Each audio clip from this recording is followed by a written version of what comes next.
할렐루야. 오늘도 좋은 날입니다.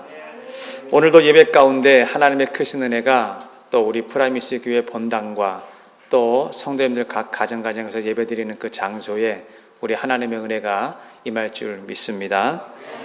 오늘도 예배를 드리기 전에 성도 여러분 큰 소리로 저를 한번 따라 하시면 좋겠습니다. 먼저 손을 이렇게 가슴에 한번 대보세요.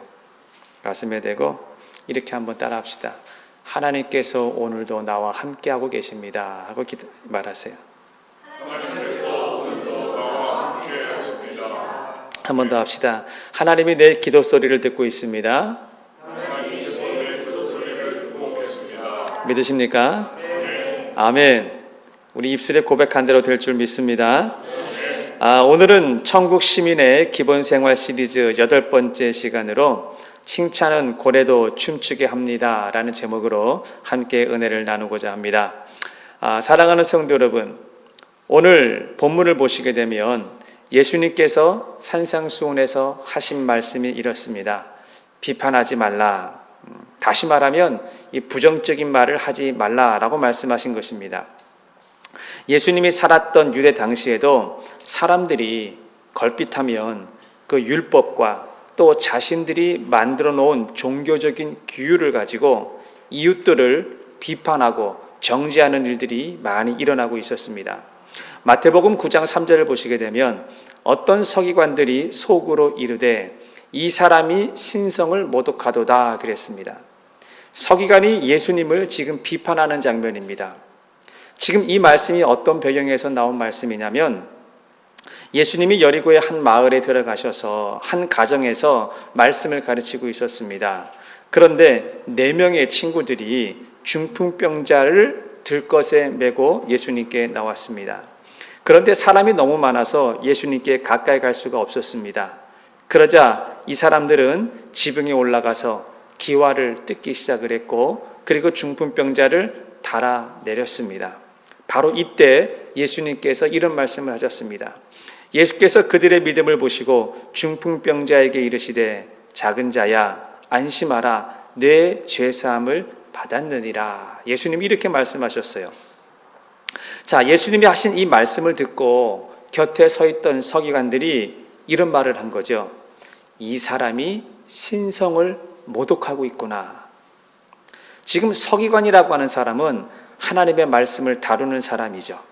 그런데 이 서기관이 자신이 다루고 있는, 관리하고 있는 그 하나님의 말씀을 가지고 사람을 평가하기 시작을 했습니다. 성경을 조금 아는 그 지식을 가지고 사람을 평가하기 시작을 했습니다. 마태복음 9장 11절도 비슷한 내용이 나옵니다. 바리새인들이 보고 그의 제자들에게 이르되 어찌하여 너희 선생은 세리와 죄인들과 함께 잡수시느냐 그랬습니다. 바리새인들도 마찬가지였다는 것이죠. 그들은 자신들만이 세워놓은 기준이 있었습니다. 바리새인들이 세워놓은 기준이 무엇입니까? 세리는 죄인이다 라고 하는 기준입니다. 이유 없어요. 조건 없어요. 세리는 무조건 죄인이다 라는 거예요. 왜냐하면 직업이 세리이기 때문에.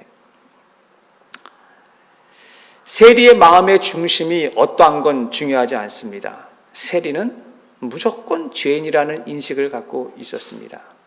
그런데 예수님은 세리를 바리새인들이 생각하는 것처럼 그렇게 죄인이라고 생각하고 계셨을까요? 아니라는 것이죠. 오늘날도 비슷하지 않습니까?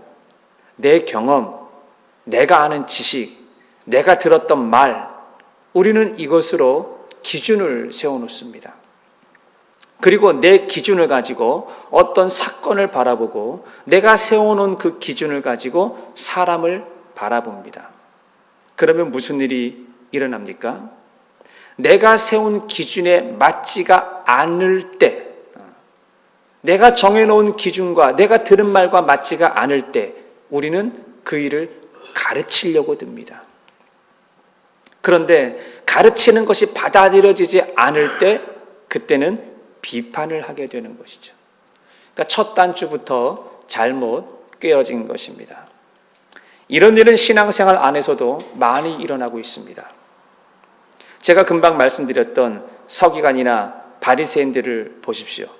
그들은 성경을 너무나 잘 아는 사람이고 지금 현대말로 말하게 되면 교회 생활에 굉장히 익숙한 사람들이었습니다. 그런데 서기관은 자신이 다루고 있던 하나님의 말씀으로 예수님을 평가하기 시작했습니다. 이 사람이 지금 신성을 모독하고 있다라는 겁니다. 정말 그렇습니까?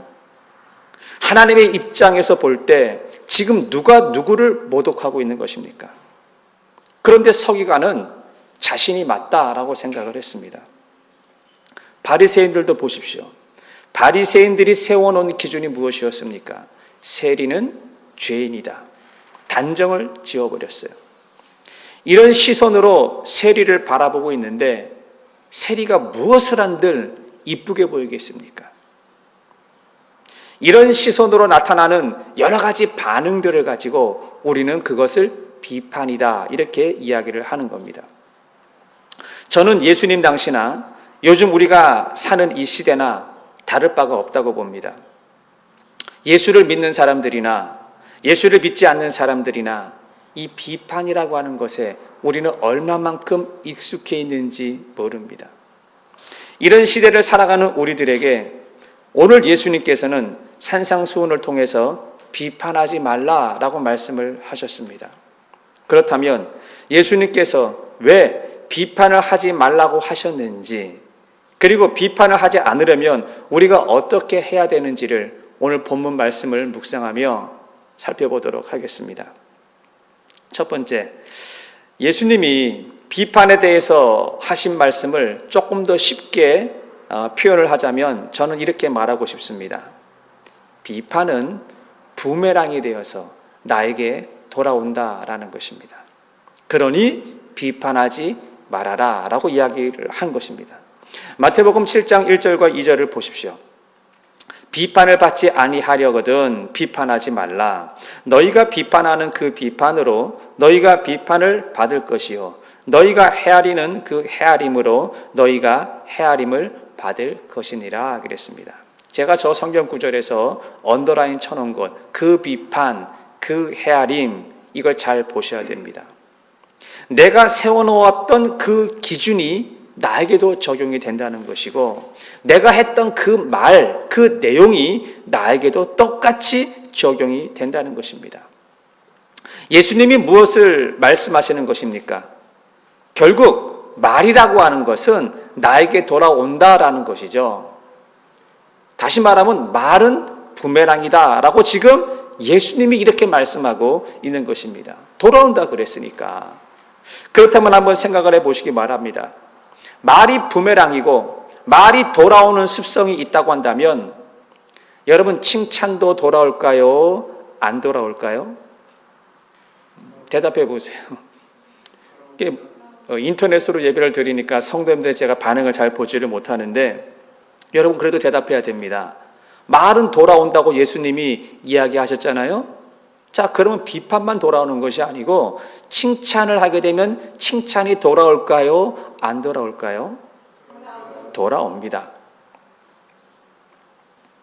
당사자가 없는 자리에서 제가 한 사람을 칭찬하는 일이 있었습니다. 그러면 그 말이 반드시 돌고 돌아서 내 귀에 들어오는 것을 저는 경험을 했습니다. 제가 어떤 자리에서 한 분을 놓고 그분 이야기가 나와서 그분 이거 참 잘합니다. 우리가 모르지만 그분이 이런 일을 해놓았습니다 라고 칭찬을 했어요. 그런데 정말 우연한 기회에 그분하고 이야기를 하던 중에 한참 시간이 지났는데 그분이 그러는 거예요. 저한테 목사님이 그때 이 일에 대해서 나한테 이렇게 말씀하셨다면서요. 이렇게 말을 하는 거예요. 저는 그분에게 얘기 안 했거든요. 그런데요, 시간이 한참 지나고 난 뒤에 언제 그분의 귀에 들어갔는지는 모르지만 제가 했던 그 칭찬이 그분의 귀에 들어갔다라는 얘기고, 또 그분이 그것을 저에게 말하려고 했던 것이 아닌데 그냥 우연한 기회에 또 그 말이 돌아서 저에게 왔다라는 것입니다. 결국 내 말이 돌고 돌아서 내 귀에 들어오더라는 겁니다. 사랑하는 성도 여러분, 우리가 칭찬을 말하면 칭찬도 돌아서 내 귀에 들어오고요. 우리가 비판을 말하면 비판도 내 귀에 돌아서 들어옵니다. 부메랑이니까요. 그렇다면 제가 여러분들에게 질문을 하나 하겠습니다. 말이 부메랑처럼 우리에게 돌아오는 습성이 있다고 한다면 여러분들은 지금 무슨 말을 던지시겠습니까? 칭찬을 날려보내시겠습니까? 아니면 비판을 날려보내시겠습니까? 그것은 전적으로 여러분의 몫이다라는 겁니다. 나의 몫이다라는 거예요. 그래서 사람은 이 말의 훈련을 잘 받아야 됩니다. 잠언서 10장 19절을 보시게 되면 말이 많으면 허물을 면하기 어려우나 그 입술을 제어하는 자는 지혜가 있느니라 그랬습니다. 입술을 제어하는 자, 이게 무슨 뜻이에요? 입술을 제어해라, 입술에 파수꾼을 세워라, 말의 훈련을 받아라, 이런 말과 똑같은 것입니다. 그러니까 말의 훈련이라고 하는 것은 나이와 상관없이 받아야 되는 거예요. 아니 어찌 보면 나이가 들면 들수록 우리는 말의 훈련을 더 철저하게 받아야 될지 모릅니다. 성경에서 사람들이 이 말의 훈련을 받는 장면이 아주 잘 나와 있는 곳이 있습니다. 여러분들도 아시겠지만 이스라엘 백성들이 여리고성을 점령할 때 일어났던 일입니다. 이때 하나님께서는 이스라엘 백성들에게 요구한 것이 딱 한 가지였습니다. 너희들 말의 훈련을 받고 여리고성에 들어가야 된다라는 것이었습니다. 제가 어느 날 이 사건을 놓고 묵상을 하는데 그런 질문이 생겼습니다. 아니 다른 때도 하나님께서는 이스라엘 백성들을 이 말의 훈련을 잘 시킬 수 있는 기회가 얼마든지 많이 있었습니다. 그런데 왜 하필이면 여리고성 점령을 앞두고 하나님께서는 이스라엘 백성들에게 말의 훈련을 시키셨을까라고 하는 것입니다. 이스라엘 백성들이 출애굽을 하고 난 뒤에 홍해 앞에서도 그들이 불평과 불만을 할 때 하나님께서는 그들에게 말의 훈련을 시킬 기회가 있었습니다. 광야길을 걸으면서 마실 물과 먹거리가 없을 때 불평 불만할 때도 하나님께서는 그때 말의 훈련을 시킬 수 있는 기회가 있었습니다. 모세가 시내산에 올라가서 이스라엘 백성들이 산 밑에서 황금 송아지를 만들고 있을 때에도 하나님께서는 그들에게도 말의 훈련을 시킬 기회가 있었습니다. 여리고성을 40일간 정탐하고 돌아와서 보고할 때 불평과 불만을 늘어놓았을 때도 하나님께서는 그들에게 말의 훈련을 시킬 기회가 있었습니다. 충분히 말의 훈련을 시킬 기회가 많았음에도 불구하고 하나님께서는 왜 여리고성 점령 사건 앞에서 말의 훈련을 시키셨느냐라는 것입니다. 여기에는요 영적인 의미가 담겨져 있습니다. 그게 뭐냐면 가나안 땅이 무엇이냐는 것을 봐야 된다는 얘기예요. 여러분 가나안 땅이 무엇입니까? 약속의 땅입니다. 가나안 땅이 어떤 땅입니까? 축복의 땅입니다. 가나안 땅이 어떤 땅입니까? 한마디로 말하면 하나님의 나라입니다. 킹덤입니다. 믿으십니까? 그렇다면 쉽게 얘기해서 하나님의 나라에 들어가기 위해서는 무슨 훈련을 받아야 하느냐라는 겁니다. 하나님의 나라는 불평과 불만을 해서는 절대로 들어갈 수가 없다라는 겁니다. 하나님의 나라는 믿음의 입술의 고백으로 들어가는 거예요. 그래서 사람은 이 말 한마디로 구원을 받습니다. 주는 그리스도시요 살아계신 하나님의 아들입니다. 나는 예수 그리스도가 날 위해 십자가에 돌아가신 것을 믿습니다. 아멘. 사람은 말로 구원을 받는 것이에요. 또 반대로 사람은 말로 실족하기도 하는 것이죠. 그런데 여리고성 점령을 앞두고 하고 싶은 대로 말을 다 하라고 내버려 두었다면 이스라엘 백성들이 그동안에 출애굽기에서 보여줬던 그들의 이력서를 한번 보십시오. 이스라엘 백성들은 출애굽하고 난 뒤에 단 한 번도 하나님 앞에 감사를 표현한 적이 없습니다. 물을 줘도 불평불만이었고 만나와 메추라기를 줘도 불평불만이었고 불기둥과 구름기둥으로 인도를 해줘도 불평불만이었습니다. 그러니 이들에게 하나님의 나라 킹덤 가나안 땅 광야를 들어가기 위해서 하고 싶은 대로 말을 다 하라고 내버려 두었다면 아마 그들은요 100% 부정적인 말을 했다고 저는 봅니다. 그래서 하나님께서 그들에게 말의 훈련을 시키신 거예요. 그리고 말이 바뀌지 않으면 어떤 일이 벌어지는 줄 아십니까? 민수기 14장 28절 하반절과 29절을 보겠습니다. 너희 말이 내 귀에 들린 대로 내가 너희에게 행하리니 너희 시체가 이 광야에서 엎드려질 것이다. 너희 말이 내 귀에 들린 대로 내가 행하리니 말이 돌아간다라는 얘기예요. 말이 부메랑이라는 얘기예요. 너희 시체가 이 광야에서 엎어질 것이다 라는 얘기예요. 여러분, 지금 민수기는 어떤 책이에요? 이스라엘 백성들이 광야길에서 있었던 사건들을 기록해 놓은 책입니다. 너희 말이 내 귀에 들린 대로 행하리니 부메랑이라는 것이죠. 성경을 보십시오. 그대로 되지 않았습니까? 말이 돌아가지 않았습니까? 이스라엘 백성들이 광야에서 뭐라고 그랬습니까? 차라리 죽는 게 낫다. 애굽에 우리의 무덤이 없더냐, 장지가 없더냐, 돌아가자. 차라리 죽는 게 낫다. 그러니까 말이 부메랑이 되어서 그들에게 돌아가서 광야 1세대들이 광야에서 다 죽은 것을 우리는 봅니다. 사랑하는 성도 여러분, 예수님께서 산상수훈에서 아주 중요한 말씀을 하셨습니다. 비판하지 말아라 그랬습니다. 여러분, 이 비판이라고 하는 것은 돌고 돌아서 나에게 오기 때문에 예수님께서 비판하지 말라라고 한 것입니다. 부메랑이다라는 얘기시죠. 그러니까 비판을 하느냐 안 하느냐는 누구 몫입니까?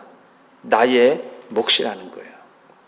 자, 그러면 제가 다시 말씀드리지만 비판만 돌아오는 것이 아니라 칭찬도 돌아옵니다. 성도 여러분, 우리가 비판이 돌아오는 것을 두려워하지 마시고 말이 돌아온다 그랬으니까 칭찬이 돌아온다.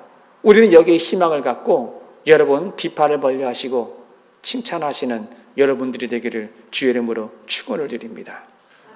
두 번째, 그렇다면 우리는 하루에도 셀 수 없을 만큼 많은 말들을 내뱉습니다. 다시 말하면 하루에도 헤아릴 수 없을 만큼의 수많은 부메랑을 날려보낸다는 얘기예요. 자, 그러면 이 부메랑을 어디를 바라보고 날려보낼 것이냐라는 겁니다. 여러분, 부메랑 갖고 놀이 해보셨어요? 하늘 향해서 이렇게 부메랑을 확 던지잖아요. 그 무엇을 바라보고 부메랑을 던지느냐라는 것입니다. 마태복음 7장 3절과 4절을 보시게 되면 어찌하여 형제의 눈 속에 있는 티를 보고 내 눈에 있는 들보는 깨닫지 못하느냐. 보라, 내 눈 속에 들보가 있는데 어찌하여 형제에게 말하기를 나로 내 눈 속에 있는 티를 빼게 하라 하겠느냐 그랬습니다. 성도님들, 혹시 이런 얘기 들어보셨습니까? 칭찬은 고래도 춤추게 한다. 들어보셨어요? 예, 아마 다 들어보셨을 거예요. 그럼 하나 더 묻겠습니다. 이 말이 속담입니까? 속담이 아닙니까? 헷갈리죠? 저는 이 말이 속담인 줄 알았어요. 그래서 이 속담의 유래를 좀 찾아보고 싶어서 제가 인터넷을 찾다가 깜짝 놀랐어요. 칭찬은 고래도 춤추게 한다. 이건 속담이 아니고요. 책 제목이에요. 책 제목. 제가 책을 한번 띄워드릴게요. 한번 보세요. 칭찬은 고래도 춤추게 한다. 이 책은 2003년도 1월 달에 출판된 책인데 켄 브레차드라고 하는 사람이 쓴 책입니다. 이 책의 분류는 자기계발서입니다. 이 성공학이나 경력관리에 해당하는 책입니다. 이 책의 내용을 잠깐 살펴보자면 이렇습니다. 책에 한 주인공이 등장합니다. 웨스 킹슬리라고 하는 주인공이 등장하는데 이 킹슬리라고 하는 사람이 회사에서 인간관계가 너무 힘든 거예요. 근데 집에서도 인간관계가 너무너무 힘든 거예요. 그러다가 이 주인공이 플로리다로 출장을 가게 되었습니다. 킹슬리가 플로리다에 출장을 가서 이 범고래 쇼를 보게 되었어요.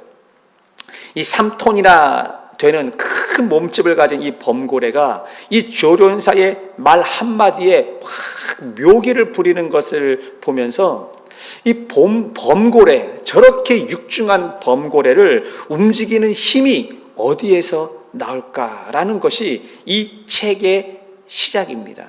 이 책의 내용이에요. 그러면서 이 주인공이 깨달은 것은 인간 관리라고 하는 것이 이 범고래하고 관계를 맺는 것과 똑같구나라고 생각을 했습니다. 그래서 이 주인공이 이 범고래를 훈련시킨 조련사를 찾아가서 이야기를 나눕니다. 당신은 어떻게 이렇게 3톤이 넘는 큰 범고래를 자유자재로 움직이고 조정할 수 있습니까? 라고 묻자 이 조련사가 이렇게 설명을 했어요. 범고래가 잘하는 일에 더욱더 관심을 가져주면 된다는 거예요. 범고래가 잘하는 일에 관심을 가져주는 게 뭐죠? 생선 던져주는 거예요. 착한 일 하나 있으면, 시키는 대로 하나 있으면 생선 하나 던져주는 거예요. 그러면 이 범고래는요, 그 일에 더 집중하려고 하는 습성을 가지고 있다는 겁니다. 그래서 이 책의 주인공인 킹슬리는 이 조련사의 이 말을 인간관계에 적용시키기 시작을 했습니다. 사람들이 못하는 일에 화를 내기 전에, 실수하는 일에 화를 내기 전에 그 사람이 잘하는 일에 관심을 갖고 생선을 던져주자. 생선이 뭐죠? 칭찬. 사람은 잘하는 일이 있다는 거예요. 열이면 열 다 못하는 것이 아니라 하나 정도는 잘하는 일이 있다는 것이죠. 그래서 이 못하는 걸 보지 말고 이 잘하는 것을 보고 생선을 던져주자는 거예요. 칭찬을 주자는 거예요. 그러면 사람은요, 이 칭찬을 들은 일에 더 집중하려고 하는 습성이 사람에게도 있다라는 얘기죠. 이것이 칭찬은 고래도 춤추게 한다라는 책의 내용인 것입니다. 성도 여러분, 고래만 그렇습니까? 사람도 그렇습니다. 사람도 칭찬을 들으면요, 그 칭찬을 들은 일에 더 집중하려고 하는 습성이 있습니다. 여러분, 아기들을 보십시오.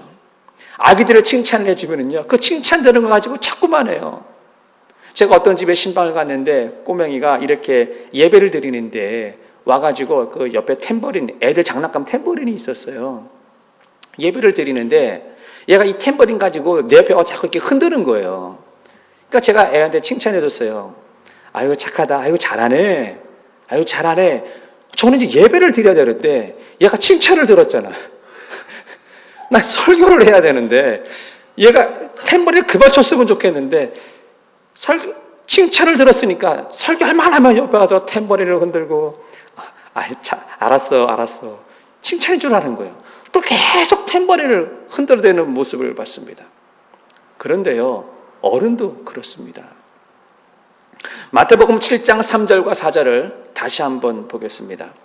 어찌하여 형제의 눈 속에 있는 티는 보고 내 눈 속에 있는 들보는 깨닫지 못하느냐. 보라, 내 눈 속에 들보가 있는데 어찌하여 형제에게 말하기를 나로 내 눈 속에 있는 티를 빼게 하라 하겠느냐 그랬습니다. 어찌하여 너의 형제의 눈 속에 있는 티를 자꾸만 쳐다보느냐. 볼 게 얼마나 많아요.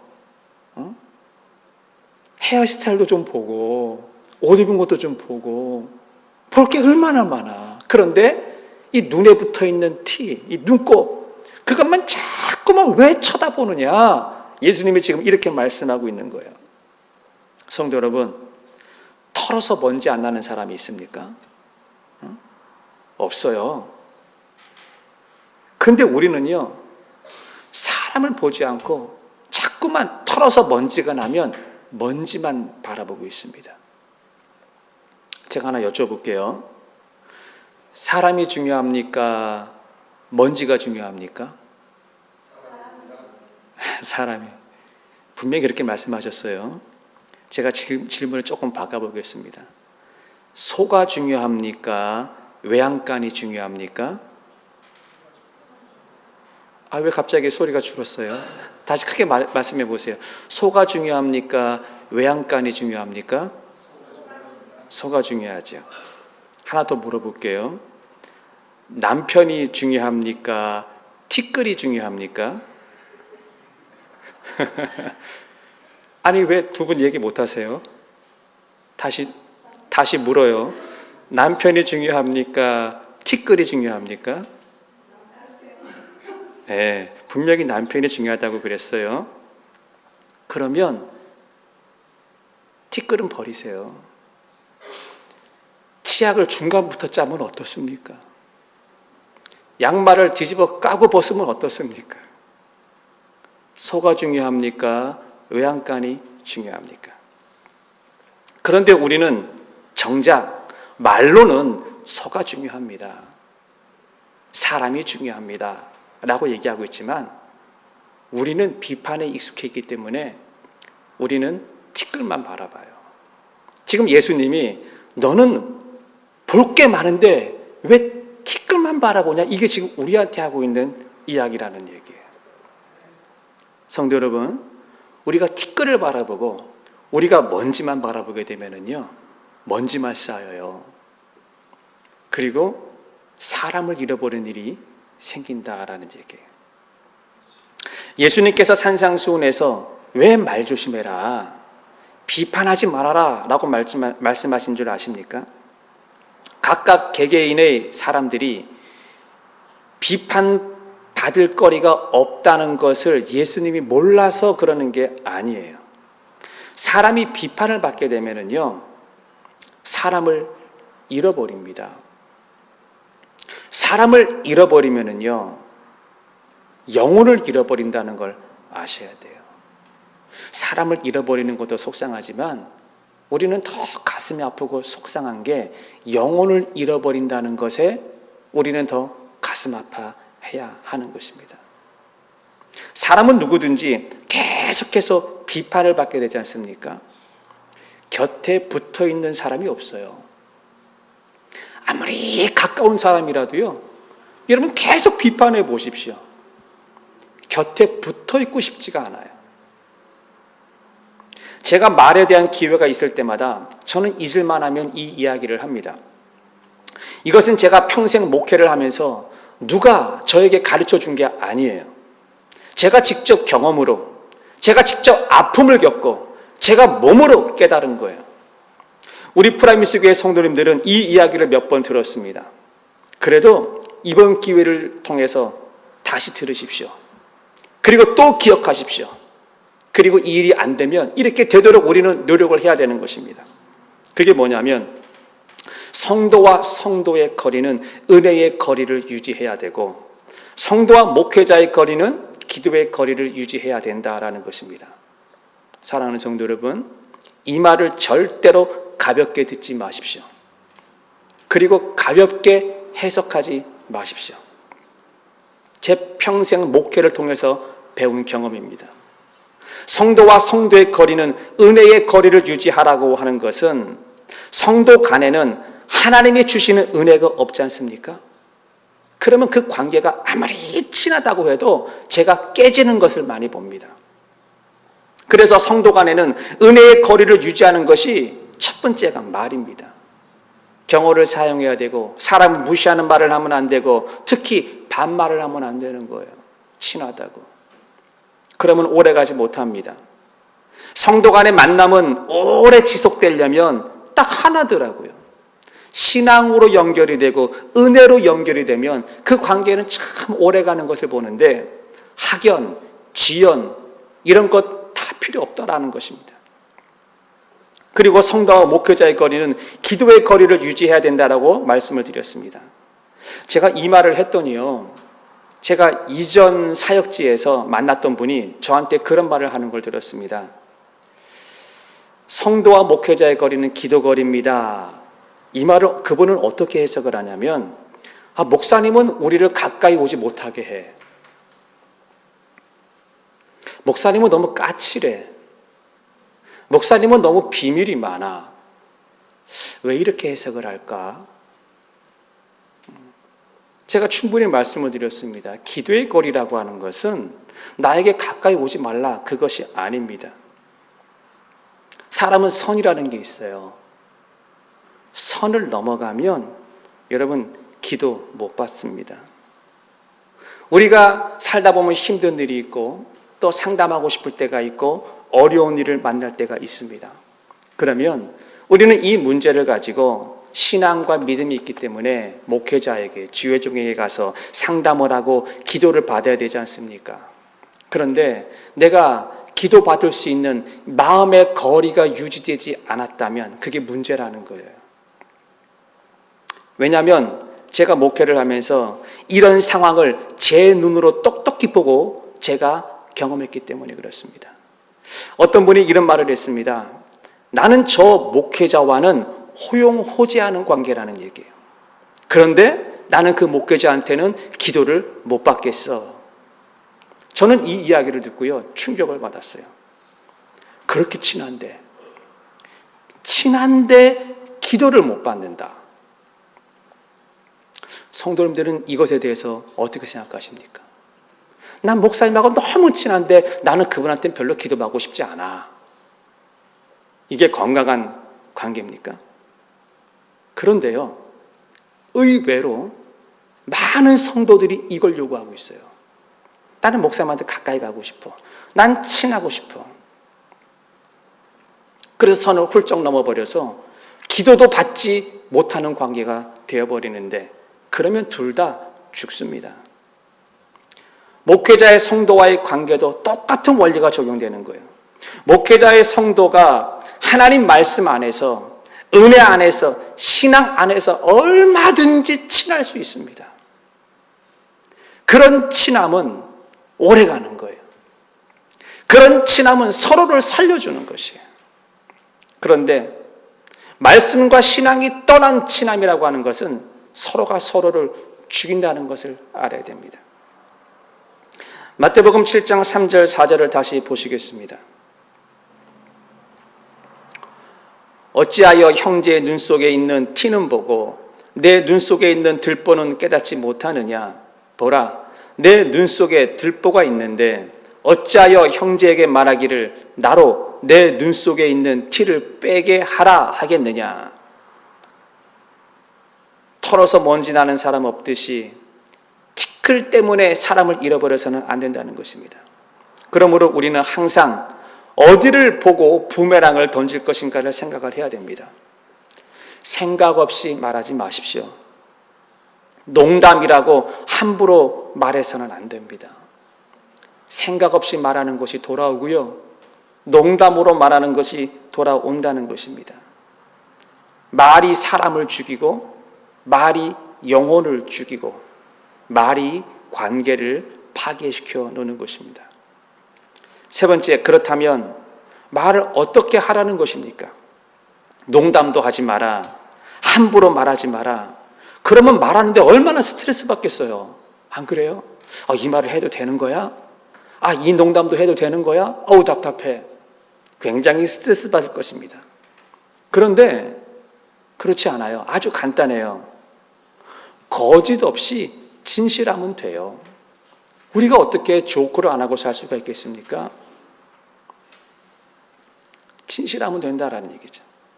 말은 포장하려고도 하지도 말고 꾸미려고 하지도 말고 그냥 있는 그대로 우리가 진솔하게 말하면 되는 겁니다. 그러면 말에 실수가 있어도 그 진실함이 있다면 저는 그 말 속에 그 진실함이 반드시 전해진다라고 봅니다. 그래서 회복이 일어나는 거예요. 왠지 아십니까? 이 진실이라고 하는 것은요, 하나님의 영역이기 때문에 그렇습니다. 그래서 진리가 있는 곳, 진실함이 있는 곳에는 하나님이 일을 하시고, 거짓과 불평과 불만과 비판이 있는 곳에는요, 마귀가 역사하는 것입니다. 오늘 산상수훈에서 비판에 대한 말씀은 이렇게 끝이 납니다. 마태복음 7장 6절을 보시면 거룩한 것을 개에게 주지 말며 너희 진주를 돼지 앞에 던지지 말라. 그들이 그것을 발로 밟고 돌이켜 너희를 찢어 상하게 할까 염려함이라 그랬습니다. 갑자기 이게 무슨 말입니까? 조금 전까지만 해도 비판하면 안 된다, 이렇게 말씀하셨어요. 비판하기 전에 너 자신부터 되돌아봐라, 이렇게 말씀하셨어요. 그런데 갑자기 거룩한 것을 개에게 주지 말며 진주를 돼지에게 던지지 말라 그랬습니다. 어떻게 보면 지금 이 6절의 말씀은 앞의 내용과 이 별개의 내용처럼 우리는 들릴 수가 있습니다. 그런데 사실은 이게 별개의 내용이 아니라 앞에 비판하지 말라라고 하는 내용의 결론의 말씀이 6절 말씀이라는 것입니다. 6절 말씀을 잘 보십시오. 이 9절에 나오는 이 거룩한 것이 무엇입니까? 진주는 무엇을 말하는 것입니까? 이 거룩한 것과 진주는 천국 복음을 말하고 있는 것입니다. 그러니까 6절 말씀을 다시 쉽게 풀어서 말을 하자면 천국 복음을 개에게 주지 말고 천국 복음을 돼지에게 말하지 말아라 라고 말하고 있는 것입니다. 사랑하는 성도 여러분, 개하고 돼지 이야기가 나왔으니까 하는 말인데 이 개와 돼지의 습성이 무엇입니까? 개와 돼지의 습성, 얘네들은요 아무리 깨끗한 걸 줘도 깨끗한 걸 몰라요. 아무리 거룩한 걸 갖다 줘도 개하고 돼지는요 이 거룩한 걸 몰라요. 그래서 개는요 자기가 토한 것을 다시 먹습니다. 돼지는요 자기가 싼 배설물을 거기에 다시 눌러앉고 거기서 다시 뒹굽니다. 천국 복음이 진리 아닙니까? 개와 돼지에게는 통하지 않는 게 진리입니다. 그래서 마태복음 7장 6절 하반절에 그들이 그것을 발로 밟고 돌이켜 진리를, 복음을 너희를 찢어 상하게 할까 염려하라 그랬습니다. 진리를 받아들이지 않는 자, 진실함을 받아들이지 않는 자, 위선자들에게는 천국 복음 전하지 말아라 라는 얘기와 같은 것입니다. 사랑하는 성도 여러분, 진리는 통하게 되어 있습니다. 시간이 지나면 진리는 다 드러납니다. 왜 그러냐? 하나님이 진리이기 때문에 그렇습니다. 그래서 사람에게 진실한 사람이 하나님 앞에도 진실한 것을 볼 수가 있고, 혹 사람 간에 오해가 있다 할지라도 사람이 진실하게 되면 그 오해는 반드시 풀리게 되는 것입니다. 그러니까 결론적으로 사람은 진실하지 않습니까? 그러면 남을 비판할 수가 없는 거예요. 왜냐하면 내 안에 진실함이 있기 때문에 남을 비판하기 전에 내 모습을 되돌아보기 때문에 남을 비판할 수가 없는 거죠. 나도 그런데 뭐, 나도 비슷한 모습이 있는데 뭐, 우리는 이렇게 생각을 한다는 거예요. 그리고 진실한 사람은 하나님의 영역에 속해 있는 사람이라는 겁니다. 그래서 말이 자기에게 돌아온다는 것을, 이 영적인 원리를 알고 있는 사람입니다. 그래서 성도는 비판하기보다는 자꾸 칭찬을 하려고 노력하는 사람이 되어야 될 줄 믿습니다. 사랑하는 성도 여러분, 정말 칭찬은요 고래도 춤을 추게 합니다. 칭찬은요 사람도 춤을 추게 합니다. 그러면 여러분 테스트 한번 해보십시오. 여러분 가까이 있는 사람에게, 내 주변에 있는 사람에게 이 사람이 춤을 추나 춤을 추지 않나 칭찬을 한번 해보시라는 얘기예요. 부메랑이 되어서 나에게 돌아오나 돌아오지 않나 한번 테스트를 한번 해보라는 얘기입니다. 어떻게 해요? 진실함으로 하라는 것입니다. 거룩함을 모르는 개나 돼지나 아니면 서기관이나 바리새인처럼 하지 말고 우리가 거룩함으로 우리가 말을 하게 되고 거룩함으로 칭찬을 하게 되면 반드시 그것은 부메랑이 되어서 우리 삶 속에 나타나게 될 줄 믿습니다. 그리고 우리의 말이 선포되는 그곳에 하나님의 나라가 임하게 될 줄 믿습니다. 저는 오늘 설교를 마무리하면서 우리 성도들과 함께 또 이 말씀의 내용과 아주 잘 어울리는 찬양을 같이 불러보고자 합니다. 신실하게 진실하게 라고 하는 찬양입니다. 여러분 가사를 생각하시면서 우리 이 찬양을 한번 부르도록 하겠습니다. 자막 올려드리겠습니다.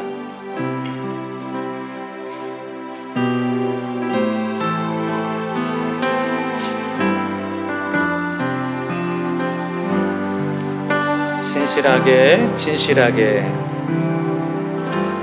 신실하게 진실하게 거룩 거룩하게 살게 하소서. 신실하게 진실하게 거룩하게 살게 하소서.